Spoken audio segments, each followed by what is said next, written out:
তাগুতকে তারা বর্জন করে। কেননা এই তাগুত, এই শয়তান তাদেরকে অন্যায় পথে প্রচলিত করবে। এই তাগুতের যে শয়তান তাদেরকে পরিচালনা করছে, এই শয়তান তাদেরকে অবশ্যই তার সঙ্গী বানিয়ে ফেলবে। সম্মানিত হাজির, এই তাগুতকে চিনতে হবে, নিজেদেরকে মুসলিম দাবি করলে হবে না। এরকম আমরা অনেক নজির দেখাতে পারবো যে আমরা হাদিস কোরআনের অনেকে প্রচার করে বেড়াচ্ছি, এই মুসলমান দাবিকারী।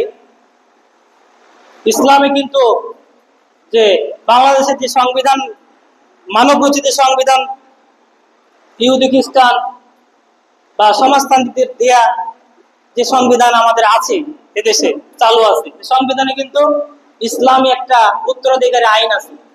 এখানে কিন্তু আপনাকে জবরদস্তি করা হয়নি যা আপনি, তবে কুফুরি একটা আইন হলো যে যখন পিতার পূর্বে যখন সন্তান মারা যায়, ছেলে অথবা মেয়ে হোক, দাদার মানে বাপের পূর্বে ছেলে, মানে তাহলে কি যারা তার পোতা তারা কি পাবে কিনা, সম্পদের অধিকার হবে কিনা।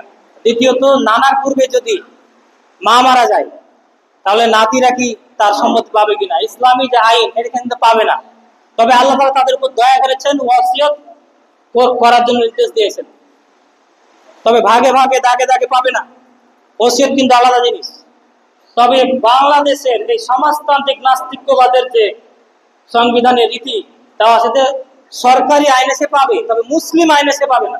তো মুসলিম আইনটা আমরা আমাদের মতো মানতে পারি, এখানে বাধ্যবাধকতা করা হয়নি, আপনাকে জেল দেওয়া হবে না যদি আপনি মুসলিম আইন মেনে চলেন। অথচ আমাদের অনেককে দেখেছি আমরা যে তাদের সম্পদ বন্টনের ক্ষেত্রে যখন এরকম হয়েছে যে তার মা আগেই মারা গেছে, তার নানার মৃত্যুর আগে, তখন সে ইসলাম আইনে পাবে না। এই লোকগুলো কিন্তু ইসলামের প্রচার করে বেড়ায়। আবার যখন বলো তুমি যে মুসলিম আইনে, ইসলামী আইনে পাবে না, তখন সে বলছে আমি আইনের আশ্রয় দিব।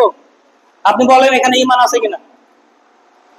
যে আগের আয়াতটি আমি বললাম যে আল্লাহ তাআলা বলছেন যে তারা নিজেদেরকে মুসলমান মনে করে, অথচ তাদের যখন ইউরিদুনা ইয়াতাহাকামু ইলা তাগুত, যখন তাদের কোনো বিচার ফায়সালার প্রয়োজন হয় তখন তাগুতের কাছে দৌড় মারে।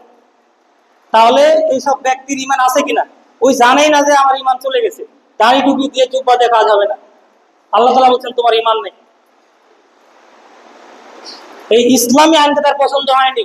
ঈমান ভঙ্গের একটি কারণ হলো যে ব্যক্তি আল্লাহ কোনো বিধানকে তার অপছন্দ হবে, আল্লাহর যে কোনো একটা আয়াতকে, যে কোনো হাদিসকে, যে কোনো বিধানকে সে অপছন্দ করলো, অবজ্ঞা করলো।